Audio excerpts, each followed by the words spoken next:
আসসালামু আলাইকুম। মঞ্চের আলাপচারিতায় আপনাদের সকলকে আমন্ত্রণ জানাচ্ছি। সাংবাদিকতা করতে গিয়ে অনেক সময় অনেক রকম স্কুপ নিউজ কানে আসে। এগুলো যে সবসময় সত্যি হয় তা নয়, বরং বলা ভালো বেশিরভাগ ক্ষেত্রেই এইসব স্কুপ নিউজ একটু ঠিকমতো সত্যি হলেও শতকরা 100% সত্যি হয় না, কিংবা তার মধ্যে অনেক কিছু জল মেশানো থাকে। অনেক সময় পুরোপুরি ভুল খবরও পেয়ে যায়। আজকে এই মুহূর্তে একটা খবর পেলাম, যে খবরটা নিয়ে আপনাদের সামনে আমি কথা বলতে এসেছি। আবার বলে নিই প্রথমেই, এটা স্কুপ নিউজ। আমার দিল্লিতে যে সাংবাদিক আমাদের অগ্রজ অনেকই বড়, রাজনারায়ণ সাহেব, এরকম আমাদের যারা রয়েছেন তাদের কাছ থেকেই পেলাম খবরটা। সে খবরটা হলো যে আমাদের সরকার, ভারত সরকার শিগগিরই কেন্দ্রীয় স্তরে একটি অল পার্টি মিটিং করতে চলেছেন।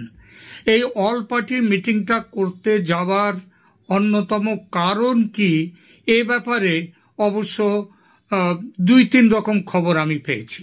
2-3 রকম।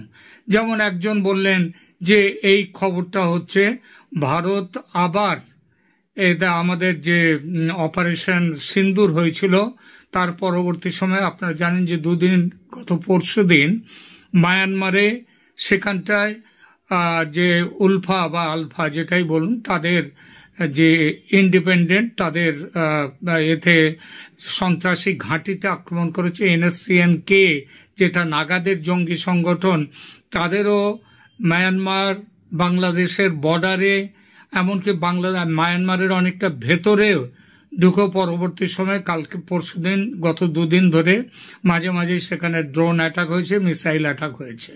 বললেন যে এই ব্যাপারে আরো বড় কিছু একটা রাস্তায় ভারত যেতে চাইছে এবং সেজন্যে সমস্ত রাজনৈতিক দলের সাথে, তাদের সাথে একটা খুব বৈঠক করতে চলেছে সমস্ত ব্যাপারগুলো নিয়ে। এটা একটা যেমন, তেমন আবার অন্য দিক দিয়ে একটা খবর পেলাম, সেটা হচ্ছে যে বাংলাদেশের ব্যাপারে বড় কোনো ব্যবস্থা নিতে চলছে। বড় কোনো ব্যবস্থা ভারত নিতে চলেছে। এই বড় কোনো ব্যবস্থাটা কি, এটা নিয়ে কিন্তু আমার মনে বেশ কিছু প্রশ্ন আছে। তার কারণ বড় কিছু ব্যবস্থা মানে তিনি বললেন হয়তো বাংলাদেশের সাথে যুদ্ধ করার ব্যাপারেও ভারত কিছু চিন্তা ভাবনা করছে। আমার কিন্তু সেটা মনে হয় না। তার কারণ ভারত কিন্তু ফুল ফ্লেজেড বাংলাদেশের বিরুদ্ধে যুদ্ধ করবে না, এটা আমার স্পষ্ট বিশ্বাস। এবং বিভিন্ন সূত্রে খবর পেয়ে কথা বলে যেটুকু জেনেছি, ভারত বাংলাদেশের বিরুদ্ধে যে যাকে বলে পুরোদমের যুদ্ধ যেটাকে বলে সেটা করবে না। করতে পারে কি, যেমন করেছিল পাকিস্তানের ক্ষেত্রে, সেটা হচ্ছে সন্ত্রাসী ঘাঁটিগুলো গুড়িয়ে দেয়া। বাংলাদেশও বেশ কিছু সন্ত্রাসী ঘাঁটি তৈরি হয়েছে এবং তাদের খবর ভারত সরকারের কাছে আছে। তারা চেষ্টা করছে যাতে এইখান থেকে আক্রমণ করে যাতে ভারতে নানা সন্ত্রাসবাদী আক্রমণ তারা ঘটাতে পারে। তাদেরও যুদ্ধ করার কোনো ক্ষমতা নেই, সেই ইচ্ছাও নেই। তারা সন্ত্রাসবাদকে প্রশ্রয় দিতে পারে, দেওয়ার জন্য ভারতের বিভিন্ন জায়গায় তারা হাঙ্গামা তৈরি করতে পারে। এটা একটা সম্ভাবনা। আর একটা যে সম্ভাবনাটা আমার মনে এসছে, আমি আলোচনা করেছি কয়েকজনের সঙ্গে, সেটা হচ্ছে মানে যে যুদ্ধ করতে গেলে, যুদ্ধ করার আগে এত লোকজন জানিয়ে যুদ্ধ করার নিয়ম কোথাও নেই। আপনাদের মনে আছে অপারেশন সিন্দুরের আগেও কোনো যুদ্ধ কিন্তু অল পার্টি মিটিং হয়নি, কারণ সেখান থেকে খবর বাইরে চলে যাওয়ার সম্ভাবনা থাকে। সেই জন্য যুদ্ধ করবার জন্য অল পার্টি মিটিং হচ্ছে আমার তা মনে হয় না।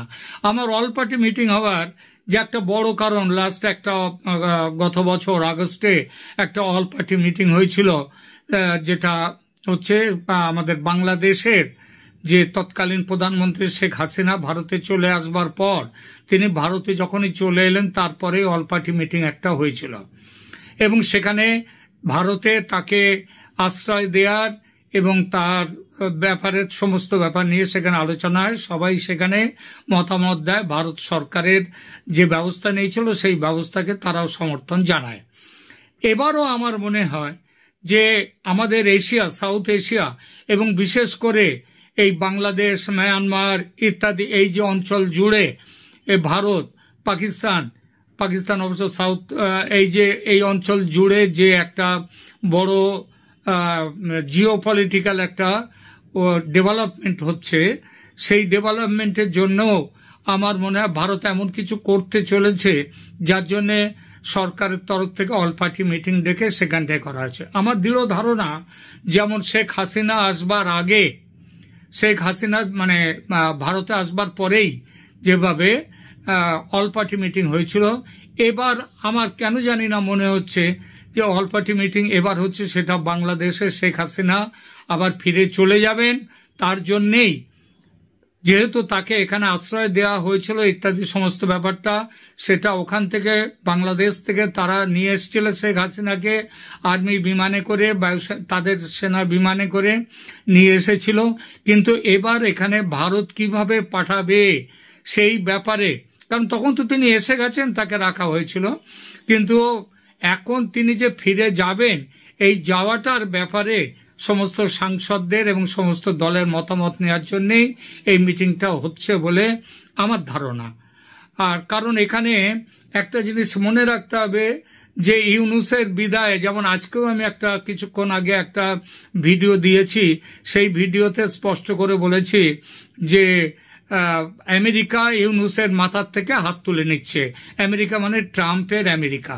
এবং এ ব্যাপারে একটা বড় ভূমিকা পালন করেছেন তুলসী গ্যাবার্ড, যিনি কয়েক মাস আগে দিল্লিতে এসে তিনি এখানে সাক্ষাৎকার দিয়ে গেছিলেন এবং সেখানে ইউনূস সরকার কিভাবে বাংলাদেশকে জঙ্গি সন্ত্রাসীদের ঘাঁটিতে তৈরি করছেন, কিভাবে সেখানকার সংখ্যালঘুদের ওপর আক্রমণ করা হচ্ছে, এই সবের তীব্র সমালোচনা করেছিলেন।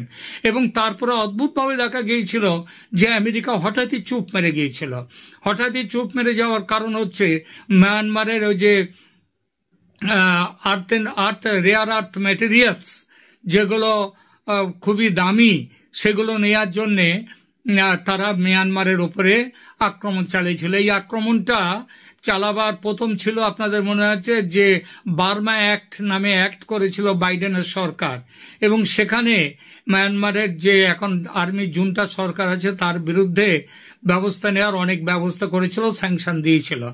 ট্রাম্প এসে সেই স্যাংশনকে আরো বাড়িয়ে দেয়, এবং শুধু বাড়িয়ে দেন, শুধু তাই নয়, তারা সেখানটায় মায়ানমারকে দখল করে, অন্তত মায়ানমারের ওই যে কাচিন প্রদেশ, আরাকান আর্মির সাথে যোগাযোগ করে মায়ানমার থেকে চীনা প্রভাব কমাবার জন্যে আমেরিকা অনেক রকম চেষ্টা করেছিল। আপনারা জানেন যে মানবিক করিডোরের নামে যেভাবে চট্টগ্রাম, তার পার্বত্য চট্টগ্রামে যেভাবে তারা এসেছে, আমেরিকা এসে ঘাঁটি গাড়ার চেষ্টা করেছিল, এবং বাংলাদেশের সেনাপ্রধানের আপত্তিতে সেটা কিন্তু শেষ পর্যন্ত কার্যকর হয়নি।